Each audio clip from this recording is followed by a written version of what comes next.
Hello everyone, today we'll talk about how to fix or how to solve error on Facebook. To know how to fix or how to solve error on Facebook app, you should just go to settings as you see and you can click. Here in this page you can click apps, default apps, app settings.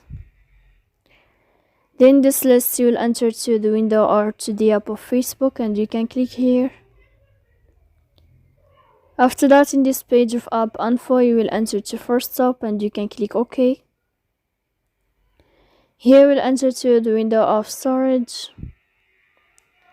Then you can click clear cache. In the end, you can go to Play Store. You can search about Facebook. And you can uninstall your app, then you can uninstall it again here. So please don't forget to support us, bell like and subscribe. See you next time.